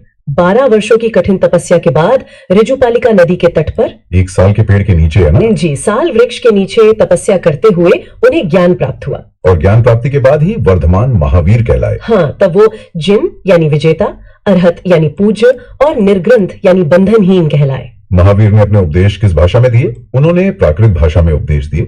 जिसे अर्धमागधी भी कहते हैं। अच्छा, ये आम लोगों की भाषा थी। ये बहुत बड़ी बात थी उस समय के लिए। जी। उनके पहले अनुयायी कौन बने? उनके ही दामाद जामिल, जी। जो प्रियदर्शिनी के पति थे। और पहली जैन भिक्षुणी? वो नरेश दधिवाहन की पुत्री चंपा थी। अच्छा, महावीर ने अपने शिष्यों को 11 गणधरों में भी विभाजित किया था। जी, और उनमें से आर्य सुधर्मा अकेले ऐसे गंधर्व थे जो महावीर की मृत्यु के बाद भी जीवित रहे। और वही जैन धर्म के पहले थेरा या मुख्य उपदेशक बने। बिल्कुल सही। आगे चलकर जैन धर्म में एक विभाजन भी हुआ। ये क्यों हुआ? देखिए, लगभग 300 ईसा पूर्व में मगध में 12 सालों का एक बहुत भयंकर अकाल पड़ा। अच्छा। उस वजह से भद्रबाहु अपने शिष्यों के साथ कर्नाटक चले गए, दक्षिण भारत। लेकिन कुछ अनुयायी तो मगध में ही रुक गए थे। हाँ, स्थूलभद्र के साथ कुछ लोग मगध में ही रुक गए। तो मतभेद तब हुआ जब भद्रबाहु वापस लौटे। जी, जब वो वापस लौटे तो मगध के साधुओं से उनका गहरा मतभेद हो गया और इसी के बाद जैन मत दो संघ में बंट गया, श्वेतांबर और दिगंबर। तो स्थूलभद्र के शिष्य श्वेतांबर कहलाए, जो सफेद वस्त्र धारण करते हैं। हाँ। और भद्रबाहु के शिष्य जो कठोर नियमों का पालन करते थे, दिगंबर कहलाए, यानी नग्न रहने वाले। अब जैन धर्म के मूल सिद्धांतों पर आते हैं। इसमें त्रिरत्न का जिक्र आता है। हाँ, जैन धर्म के त्रिरत्न है सम्यक दर्शन, सम्यक ज्ञान और सम्यक आचरण। और इन त्रिरत्नों का पालन करने के लिए 5 महाव्रतों का पालन करना जरूरी है। जी, अनिवार्य है। अहिंसा, सत्यवचन, अस्तेय मतलब चोरी ना करना, अपरिग्रह मतलब संपत्ति न रखना, और 5वां जो महावीर ने जोड़ा, ब्रह्मचर्य। बिल्कुल। एक और बात, जैन धर्म में ईश्वर की मान्यता नहीं है, नहीं, लेकिन आत्मा की है। हाँ, ये बहुत अनूठा पहलू है। और महावीर पुनर्जन्म और कर्मवाद में विश्वास करते थे। अच्छा, जैन धर्म के सप्तभंगी ज्ञान के और भी नाम हैं, स्यादवाद और अनेकांतवाद। जी, विदर्शन के गहरे सिद्धांत हैं और जैन धर्म ने अपने आध्यात्मिक विचार सांख्य दर्शन से ग्रहण किए। अब कुछ प्रमुख जैन तीर्थंकर और उनके प्रतीक चिन्हों की बात कर लेते हैं। जरूर। पहले तीर्थंकर ऋषभ देव का प्रतीक चिन्ह था सांड, दूसरे अजितनाथ का हाथी और तीसरे संभव का घोड़ा, 7वें संपार्श्व का स्वास्तिक, 16वें शांति का हिरण, 21वें नामी का नीलकमल और 22वें अरिष्टनेमी का शंख, 23वें पार्श्व का सर्प और 24वें महावीर का सिंह। इसमें एक नोट करने वाली बात है कि 2 जैन तीर्थंकरों ऋषभ देव और अरिष्टनेमी के नामों का उल्लेख ऋग्वेद में भी मिलता है। जी, और अरिष्टनेमी को तो भगवान कृष्ण का निकट संबंधी भी माना जाता है। अब बात करते हैं जैन संगीतियों की, यानी सम्मेलनों की। पहली संगीति हुई 300 ईसा पूर्व में पाटलिपुत्र में और अध्यक्ष थे स्थूलभद्र। और दूसरी संगीति वो 6ठी शताब्दी में हुई वल्लभी, गुजरात में, और अध्यक्ष थे शमश्रमण। जैन धर्म को मानने वाले कुछ प्रमुख राजा कौन थे? उदयन थे, वनराजा, चंद्रगुप्त मौर्य, कलिंग नरेश खारवेल, राष्ट्रकूट राजा अमोघवर्ष और चंदेल शासक भी थे। अच्छा, और कर्नाटक के श्रवण बेलगोला में जो विशाल बाहुबली की मूर्ति है, गोमतेश्वर की मूर्ति, वो मैसूर के गंग वंश के मंत्री चामुंड के प्रोत्साहन से बनी थी 10वीं शताब्दी में। खजुराहो के जैन मंदिरों का निर्माण चंदेल शासकों ने करवाया था। जी।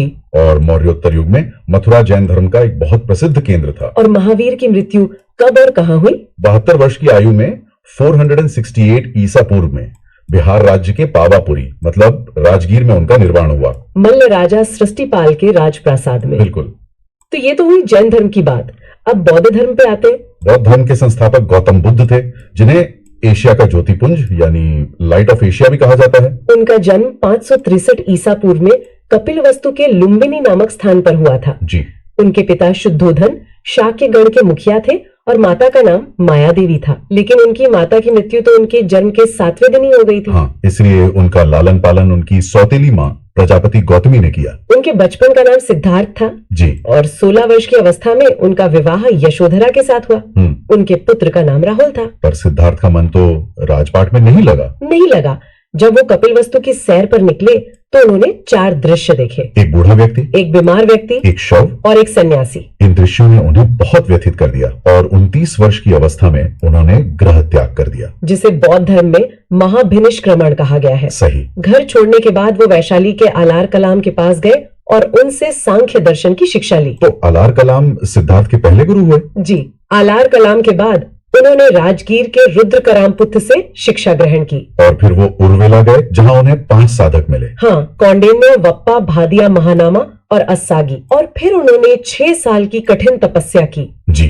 और 35 वर्ष की आयु में वैशाख की पूर्णिमा की रात निरंजना नदी के किनारे, जिसे फल्गु नदी भी कहते हैं, हाँ, उसी नदी के किनारे एक पीपल के पेड़ के नीचे सिद्धार्थ को ज्ञान प्राप्त हुआ और ज्ञान प्राप्ति के बाद ही सिद्धार्थ बुद्ध के नाम से जाने गए। और वो स्थान बोध गया कहलाया। बुद्ध ने अपना पहला उपदेश सारनाथ में दिया था। जी, ऋषि पत्तनम में, जिसे बौद्ध ग्रंथों में धर्म चक्र प्रवर्तन कहा गया है। उन्होंने अपने उपदेश पाली भाषा में दिए, जो आम लोगों की भाषा थी। हाँ, और उन्होंने सबसे ज्यादा उपदेश कोसल देश की राजधानी श्रावस्ती में दिए। उस समय के कौन से प्रमुख शासक उनके अनुयायी बने? बिंबिसार, प्रसेनजित और उदयन। और बुद्ध का महापरिनिर्वाण कब हुआ? 80 वर्ष की अवस्था में 483 ईसा पूर्व में कुशीनारा, जो आज का देवरिया यूपी है, वहां हुआ। चुंद नाम के एक व्यक्ति द्वारा अर्पित भोजन करने के बाद, है ना, जी, जिसे बौद्ध धर्म में महापरिनिर्वाण कहा गया है। मृत्यु से पहले उन्होंने अपना अंतिम उपदेश सुबुद्ध को दिया था। हाँ, कुशीनगर में ही। और मल्लों ने बहुत सम्मान के साथ बुद्ध का अंत्येष्टि संस्कार किया। एक कहानी ये भी है कि मृत्यु के बाद बुद्ध के शरीर के अवशेषों को 8 भागों में बांटा गया और उन पर 8 स्तूप बनाए गए। जी, ये अनुश्रुति प्रचलित है। और बुद्ध के जन्म और मृत्यु की तिथि चीनी परंपरा के कैंटोन अभिलेख के आधार पर निश्चित की गई है। अब बौद्ध धर्म के मूल सिद्धांतों की बात करते हैं। ये भी अनीश्वरवादी है। जी, और इसमें आत्मा की परिकल्पना भी नहीं है, लेकिन ये पुनर्जन्म में विश्वास करता है। बुद्ध ने निर्वाण किसे कहा है? तृष्णा के क्षीण हो जाने की अवस्था को ही उन्होंने निर्वाण कहा है। विश्व दुखों से भरा है, ये सिद्धांत बुद्ध ने उपनिषद से लिया था। जी, बुद्ध के अनुयायी 2 भागों में विभाजित थे, भिक्षुक और उपासक। भिक्षुक वो जो संन्यास ग्रहण करते थे और उपासक वो जो गृहस्थ जीवन जीते थे। सही। और बौद्ध संघ में शामिल होने के लिए न्यूनतम आयु 15 वर्ष थी। बौद्ध संघ में प्रवेश करने को उपसंपदा कहा जाता था। जी, और बौद्ध धर्म के त्रिरत्न हैं बुद्ध, धम्म और संघ। आखिर में बुद्ध के जीवन से संबंधित कुछ प्रतीकों को देख लेते हैं। जरूर। जन्म का प्रतीक है कमल और सांड, गृह त्याग का घोड़ा, ज्ञान का पीपल यानी बोधि वृक्ष, निर्वाण का पद चिन्ह और मृत्यु का स्तूप। तो आज हमने महाजनपद काल, जैन धर्म और बौद्ध धर्म की मूलभूत जानकारियों पर चर्चा की। हमने देखा कि कैसे इन धर्मों का उदय हुआ और उनके प्रमुख सिद्धांत क्या थे। जी, ये एक बहुत ही महत्वपूर्ण दौर था भारतीय इतिहास का।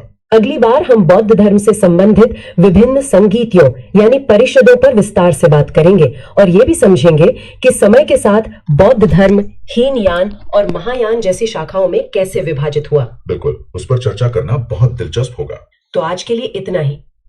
चलिए दोस्तों, दोबारा क्वेश्चन हम कर लेते हैं। इससे संबंधित जो आपने सुना है उससे संबंधित बताइएगा। बौद्ध का जन्म कब हुआ था और कितने वर्ष की उम्र में उन्होंने गृह त्याग किया था, उनका जन्म स्थान कौन सा था। 3-4 क्वेश्चन आप लोग कमेंट बॉक्स में डालते जाइएगा, जो लोग वे भी सुन रहे हैं या भी जो रिकॉर्डेड फॉर्मेट में देखेंगे। उनका आयु जब शादी हुआ था, कितने वर्ष की उम्र में शादी हुआ था, उनके पुत्र का क्या नाम है, उनका क्या कौन से 4 व्यक्ति दिखे थे, बूढ़ा व्यक्ति, एक बीमार व्यक्ति, ये सारे कमेंट बॉक्स में। जन्म का प्रतीक क्या है, गृह त्याग का प्रतीक क्या है, ज्ञान की प्रतीक और निर्माण का प्रतीक जो है क्या है, निर्माण का प्रतीक क्या है, मृत्यु का प्रतीक क्या है, ये लोग आपको कमेंट में बताइएगा। प्रथम गुरु कौन हुए थे और उनसे क्या शिक्षा ग्रहण किया था वो आप बताइएगा। और अल्लाह कलाम के बाद उन्होंने सिद्धार्थ ने राजगीर के कहाँ पर अपने शिक्षा ग्रहण किया था, रुद्र आपका जो है आप कमेंट बॉक्स में बताइएगा। दिख रहा होगा आप लोग सारी चीज़ को, लेकिन कमेंट बॉक्स में लिखिएगा तो आपको याद हो जाएगा। उसके बाद कौन सी नदी के किनारे उनको ज्ञान की प्राप्ति हुई थी। ज्ञान प्राप्ति के बाद बुद्ध को क्या कहा जाता है, वो स्थान कौन सा स्थान पर ज्ञान प्राप्ति हुआ था, और सबसे पहले उन्होंने उपदेश कौन सी जगह पर दिया था। उसके बाद इसको क्या कहते थे, धर्म चक्र प्रवर्तन कहते थे। कौन से भाषा में दिया था, लोकल भाषा जो आपका जो है उसको बताइएगा। बुद्ध ने अपने सर्वाधिक उपदेश कौशल देश की राजधानी कौन सी थी, श्रावस्ती में दिए थे। सबसे ज़्यादा कहाँ पर दिए थे। प्रमुख अनुयायी कौन थे वो आप बताइएगा। जैसे बिंबिसार हो गया या प्रसेनजित, उदयन हो गया, उदयन ही जो कि पाटलिपुत्र अपनी राजधानी ट्रांसफर किया था। बाकी ये सारी, और उनकी मृत्यु किसके कारण था, किस व्यक्ति के खाने के बाद उनकी मृत्यु हो गई थी। और बौद्ध धर्म के जो आपके बारे में आपको जो है कौन सी भाषा में मिलती है, क्या चीज़ है, विश्व दुखों का जो है से भरा हुआ है, कौन से उपनिषद या कहाँ से लिया गया है, ये सारी चीज़ें। भिक्षुक और उपासक का डिफिनेशन आप बताइएगा। न्यूनतम उम्र कितना होना चाहिए और उसके त्रिरत्न कौन से आप बताइएगा। जैन धर्म का क्या त्रिरत्न है, दोनों में डिफरेंस बताइएगा। चलिए। अच्छा, और ये कहाँ पर आयोजित हुई थी? ये हुई थी राजगृह में और इसकी अध्यक्षता महाकश्यप ने की थी। और उस समय शासक कौन थे? उस समय अजात शत्रु का शासनकाल था। ठीक है, तो फिर दूसरी संगीति की जरूरत क्यों पड़ी? वो हुई ठीक 100 साल बाद, 383 ईसा पूर्व में। तब तक कुछ नियमों को लेकर मतभेद शुरू हो गए थे। अच्छा, और ये कहाँ हुई? ये हुई वैशाली में। इसकी अध्यक्षता की थी साबा कामी ने। और इस समय शासन था कालाशोक का। जी बिल्कुल, कालाशोक का शासन था। इसके बाद आती है तीसरी संगीति। हाँ, जो हुई 255 ईसा पूर्व में, और ये बहुत महत्वपूर्ण थी क्योंकि ये पाटलिपुत्र में सम्राट अशोक के समय में हुई। अशोक के समय में, तो इसका मतलब है कि इसका स्तर बहुत बड़ा होगा। बहुत बड़ा। और इसकी अध्यक्षता की थी मोगलीपुत्र तिस्य ने। और फिर चौथी संगीति, जो शायद सबसे ज्यादा चर्चित है। हाँ, क्योंकि यहीं पर सबसे बड़ा विभाजन हुआ। ये ईसवी की पहली शताब्दी में हुई थी। जगह थी कुंडलवन, कश्मीर। जी, इसकी अध्यक्षता वसुमित्र ने की थी और अश्वघोष इसके उपाध्यक्ष थे। और उस समय कुषाण शासक कनिष्क का राज था। बिल्कुल। और यहीं इसी संगीति के बाद बौद्ध धर्म दो बड़े हिस्सों में बढ़ गया, हीनयान और महायान। जी, हीनयान और महायान। ये एक बहुत ही ऐतिहासिक मोड़ था। सही बात है। अच्छा, इन संगीतियों के अलावा बौद्ध धर्म की कुछ और भी तो खासियतें हैं। जैसे कहते हैं कि धार्मिक जुलूस की शुरुआत बौद्ध धर्म से ही हुई। हाँ, ये श्रेय बौद्ध धर्म को ही जाता है। और उनका सबसे पवित्र त्योहार है वैशाख पूर्णिमा, जिसे हम बुद्ध पूर्णिमा भी कहते हैं। जी। और इसका महत्व इसलिए है क्योंकि इसी एक दिन बुद्ध का जन्म, उन्हें ज्ञान की प्राप्ति और उनका महापरिनिर्वाण, ये तीनों हुए थे। ये तो अद्भुत संयोग है। बुद्ध ने सांसारिक दुखों के बारे में जो 4 आर्य सत्य बताए, वो क्या थे? वो उनके उपदेश का सार है। पहला है दुख, मतलब जीवन में दुख है, ये स्वीकार करना। दूसरा, दुख समुदाय। हाँ, यानी दुख का कारण है, और वो कारण है हमारी इच्छाएं, हमारी तृष्णा। तीसरा है दुख निरोध, मतलब दुख को खत्म किया जा सकता है। बिल्कुल। और चौथा है दुख निरोध गामिनी प्रतिपदा, यानी वो रास्ता जिस पर चलकर दुख खत्म होता है। और इसी रास्ते को अष्टांगिक मार्ग कहा गया है ना? एकदम सही। इसमें 8 बातें हैं। सम्यक दृष्टि, सम्यक संकल्प, सम्यक वाणी, सम्यक कर्मांत, सम्यक आजीव, सम्यक व्यायाम, सम्यक स्मृति और अंत में सम्यक समाधि। बुद्ध के अनुसार अगर कोई इस मार्ग पर चले तो उसकी इच्छाएं नष्ट हो जाती हैं और उसे निर्वाण मिल जाता है। जी, निर्वाण ही बौद्ध धर्म का परम लक्ष्य है। इसका शाब्दिक अर्थ है दीपक का बुझ जाना, मतलब जीवन मरण के चक्र से मुक्ति। हाँ, और बुद्ध ने हमेशा मध्यमा प्रतिपद यानी मध्यम मार्ग का उपदेश दिया। न ज्यादा भोग, न ज्यादा तपस्या। एक और बात, बौद्ध धर्म में अनीश्वरवाद की मान्यता है, जो जैन धर्म से काफी मिलती जुलती है। हाँ, ये एक बड़ी समानता है। और जातक कथाओं के बारे में क्या? उनमें तो बोधिसत्व को मनुष्य और पशु दोनों रूपों में दिखाया गया है। जी, ये कथा ही दिखाती है कि बोधिसत्व का अवतार किसी भी रूप में हो सकता है। और हाँ, बौद्ध धर्म में पुनर्जन्म की मान्यता है। लेकिन उन्होंने आत्मा की परिकल्पना को स्वीकार नहीं किया, जिसे अनात्मवाद कहते हैं। बिल्कुल। और उनके अनुसार भविष्य में मैत्रेय और कुछ अन्य बुद्ध अभी अवतरित होने वाले हैं। एक आखिरी सवाल इस पर, बुद्ध की मूर्तियों के बारे में क्या माना जाता है? पहली मूर्ति कहाँ बनी? माना तो जाता है कि सबसे पहले मथुरा कला में बनी, लेकिन यह भी संभव है कि पहली मूर्ति गंधार शैली के अंतर्गत बनी हो। इस पर थोड़ा मतभेद है। अच्छा, चलिए अब बौद्ध धर्म से आगे बढ़कर शैव धर्म की ओर चलते हैं, यानी भगवान शिव की पूजा। जी, भगवान शिव की पूजा करने वालों को शैव कहा गया और धर्म को शैव धर्म। और शिवलिंग उपासना के जो शुरुआती सबूत हैं, वो तो हड़प्पा संस्कृति से मिलते हैं। हाँ, पुरातात्विक साक्ष्य वहीं से मिलते हैं। और ऋग्वेद में शिव के लिए रुद्र देवता का उल्लेख है। अथर्ववेद में तो उन्हें भव, शर्व, पशुपति, भूपति जैसे कई नाम दिए गए हैं। जी, लेकिन लिंग पूजा का जो पहला स्पष्ट वर्णन है वो हमें मत्स्य पुराण में मिलता है। महाभारत के अनुशासन पर्व में भी इसका वर्णन है, मैंने पढ़ा है। हाँ, वहां भी है। वामन पुराण में शैव संप्रदाय की 4 शाखाएं बताई गई हैं। पाशुपत, कापालिक, कालमुख और लिंगायत। जी, इनमें पाशुपत संप्रदाय शैवों का सबसे प्राचीन संप्रदाय है। इसके संस्थापक लकुलीश थे। हाँ, और इस संप्रदाय के अनुयायियों को पंचार्थिक कहा गया। इनका मुख्य ग्रंथ है पाशुपत सूत्र। कापालिक संप्रदाय के इष्ट देव तो भैरव थे। जी, और उनका प्रमुख केंद्र था श्रीशैल नाम की जगह। और ये जो कालमुख संप्रदाय है, इनके बारे में तो बहुत अलग तरह की बातें सुनने को मिलती हैं। हाँ, इन्हें शिव पुराण में महावृद्धर कहा गया है।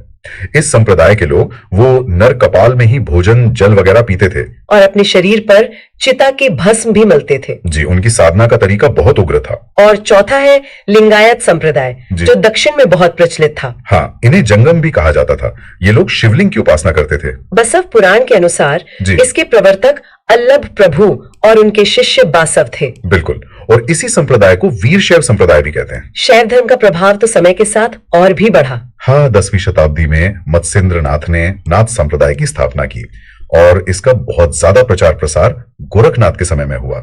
दक्षिण भारत में तो चालुक्य, राष्ट्रकूट, पल्लव, चोल, इन सभी के समय में ये बहुत लोकप्रिय रहा। जी, खासकर पल्लव काल में नायनारों ने इसका बहुत प्रचार किया। नायनार संतों की संख्या 63 बताई गई है। हाँ, जिनमें अप्पार, तिरुज्ञान, संबंदर, सुंदर मूर्ति, ये सब बहुत प्रमुख नाम हैं। एलोरा का जो प्रसिद्ध कैलाश मंदिर है वो तो राष्ट्रकूटों ने ही बनवाया था। जी, और चोल शासक राजराज प्रथम ने तंजौर में राजराजेश्वर शिव मंदिर बनवाया, जिसे आज हम बृहदेश्वर मंदिर के नाम से जानते हैं। बिल्कुल, यहाँ तक कि कुषाण शासकों की मुद्राओं पर भी शिव और नंदी का एक साथ अंकन मिलता है। अब वैष्णव धर्म पर आते हैं, जिसके केंद्र में भगवान विष्णु है। वैष्णव धर्म की जो शुरुआती जानकारी है वो हमें उपनिषदों से मिलती है। इसका विकास भगवत धर्म से हुआ। और वैष्णव धर्म के प्रवर्तक कृष्ण थे, जो वृष्ण कबीले के थे। जी, और जिनका निवास स्थान मथुरा था।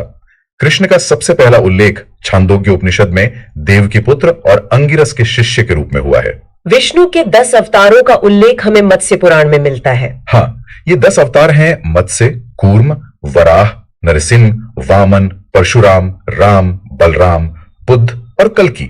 और वैष्णव धर्म में ईश्वर को पाने के लिए सबसे ज्यादा महत्व भक्ति को दिया गया है। जी, भक्ति ही इसका मूल आधार है और इसमें भी कई संप्रदाय और मत विकसित हुए। जैसे वैष्णव संप्रदाय, जिसका मत विशिष्टाद्वैत था और इसके आचार्य थे रामानुज। फिर ब्रह्म संप्रदाय, जिसका मत द्वैत था और आचार्य आनंद तीर्थ थे। रुद्र संप्रदाय का मत शुद्धाद्वैत था और इसके आचार्य थे वल्लभाचार्य। और एक सनक संप्रदाय, जिसका मत द्वैताद्वैत था और आचार्य निम्बार्क थे। हाँ, और इन सभी का आधार ग्रंथ ब्रह्म सूत्र ही था। चलिए अब भारत से बाहर के कुछ प्रमुख धर्मों की बात करते हैं। सबसे पहले इस्लाम धर्म। इस्लाम धर्म के संस्थापक हजरत मोहम्मद साहब थे। उनका जन्म 570 ईस्वी में मक्का में हुआ था। उनके पिता का नाम अब्दुल्ला और माता का नाम अमीना था। जी, और 610 ईस्वी में मक्का के पास हीरा नाम की गुफा में उन्हें ज्ञान की प्राप्ति हुई। और 24 सितंबर 622 ईस्वी की जो उनकी मक्का से मदीना की यात्रा है, वही हिजरी संवत के नाम से जानी जाती है। बिल्कुल। मोहम्मद साहब की शादी 25 वर्ष की उम्र में खदीजा नाम की एक विधवा से हुई थी। उनकी पुत्री का नाम फातिमा और दामाद का नाम अली हुसैन था। जी, देवदूत ग्रबियल ने पैगंबर साहब को कुरान अरबी भाषा में दी थी। कुरान ही इस्लाम का पवित्र ग्रंथ है। हजरत मोहम्मद साहब ने कुरान की शिक्षाओं का ही उपदेश दिया। जी, उनकी मृत्यु 8 जून 632 ईस्वी को हुई और उन्हें मदीना में दफनाया गया। उनकी मृत्यु के बाद ही इस्लाम सुन्नी और शिया इन दो पंथों में बंट गया। हाँ, सुन्नी वो है जो सुन्ना में विश्वास करते हैं। सुन्ना मतलब पैगंबर साहब के कथन और उनके कार्य। और शिया अली की शिक्षाओं में विश्वास करते हैं और उन्हें मोहम्मद साहब का न्याय सम्मत उत्तराधिकारी मानते हैं। अली उनके दामाद थे। अली की हत्या 681 ईस्वी में कर दी गई और उनके पुत्र हुसैन की हत्या 680 ईस्वी में करबला में हुई। हाँ, करबला की घटना के बाद ये विभाजन बिल्कुल पक्का हो गया। पैगंबर मोहम्मद साहब के उत्तराधिकारी खलीफा कहलाए। जी, और इस्लाम जगत में ये खलीफा पद 1924 तक रहा।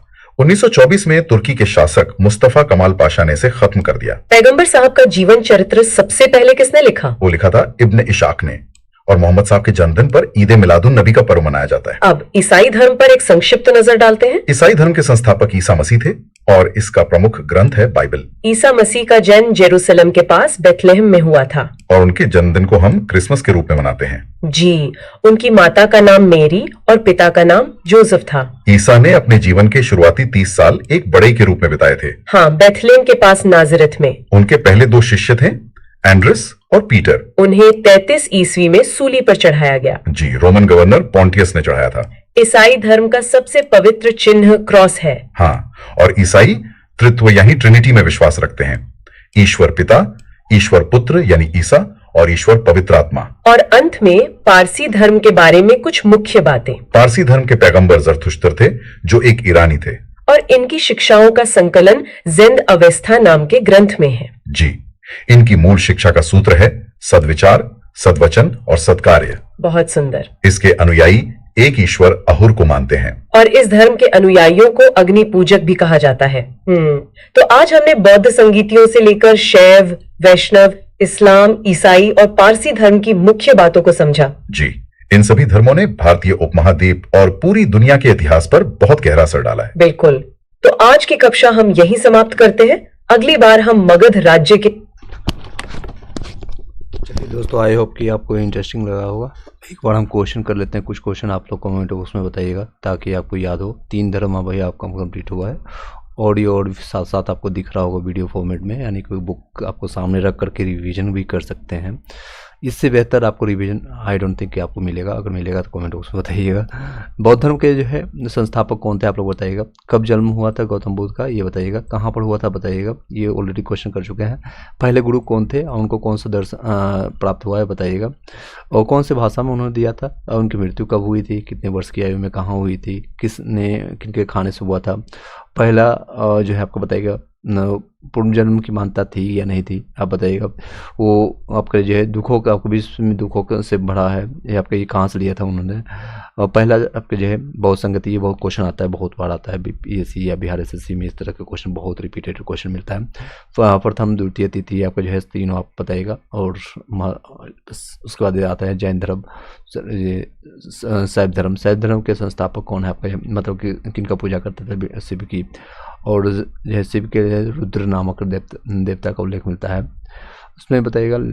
उसके बाद आजीवक संप्रदाय ये इन्होंने छोड़ दिया है, तो मैं बता देता हूँ आजीवक किसको कहते हैं। मखली संस्थापक है मखली पुत्र आपका घोषाल का। घोड़ अक्रियवाद आपका जो है पूर्ण कश्यप का है। ऐश्वर्यावाद आपका आचार्य अजित को माना जाता है। भौतिकवाद आपका जो है पकुत आपका खच्चैन भौतिक दर्शन को मिलता है। अनिश्चरवादी आपका संचय आपका बेटुल पुत्र को मिलता है। तो आप साथ साथ बुक आपके पास होगा, पीडीएफ अगर नहीं आपके प्राप्त हो सकता है तो आप टेलीग्राम ग्रुप में ज्वाइन कर लीजिएगा। वहाँ पर मैं पीडीएफ ऑलरेडी प्रोवाइड कर रखा हूँ, तो वहाँ से आप ज्वाइन करके सेम चीज़ों को आप रिवाइज कर सकते हैं। मल्टीपल टाइम जब तक आप रिवीजन नहीं करेंगे तो आपको संभवतः नहीं है कि आपको याद होगा सारी चीज़ें। बताइएगा नेक्स्ट क्वेश्चन आप कमेंट बॉक्स में। ईसाई धर्म के संस्थापक कौन है और कब उनका जन्म हुआ था, और उसके बाद उनका विवाह किससे हुआ था, और कौन से भाषा में जो है कुरान है, उनकी मृत्यु। और ये इस्लाम में जो है आपका जो है खलीफा का पद कब कंप्लीट हुआ, ख़त्म कर दिया था और किसने ख़त्म किया था। और उनके जन्मदिन पर मोहम्मद साहब के जो है पैगंबर के जन्मदिन पर कौन सा पर्व मनाते हैं, कौन सा आपका जो है ईद मिलाद उन नबी का पर्व मनाया जाता है। ईसाई धर्म का संस्थापक कौन है, उनकी जो है 30 साल से पहले उनके कौन से काम वो करते थे, और उनके शिष्य पहले 2 शिष्य कौन था, एंड्रयूज और पीटर हुए थे। तो बस ये सारी चीज़ें। नेक्स्ट आपका जो है बहुत इंपॉर्टेंट है मगध। उसके बाद हरियक वंश सिकंदर का है। उसके मौर्य साम्राज्य में पढ़ेंगे। पूरा एंशिएंट बहुत इंपॉर्टेंट रहता है। उसके बाद आपका एंशिएंट के बाद आपको भली बात ही पता है मॉडर्न आपका मिडेवल, फिर आपको मॉडर्न हिस्ट्री। तो इस तरह से फिर हम सिमिलरली आपका पॉलिटी ज्योग्राफी सारा चीज़ हम कंप्लीट कराएंगे नए फॉर्मेट से। आई होप कि आपको इंटरेस्टिंग लगा हो। यस नो में भी आप लोग कमेंट बॉक्स में बता दीजिएगा, फिर आगे कंटिन्यू करते हैं। राज्य के उत्कर्ष से अपनी चर्चा को आगे बढ़ाएंगे। तो अब हम मगध राज्य के उत्कर्ष को समझेंगे।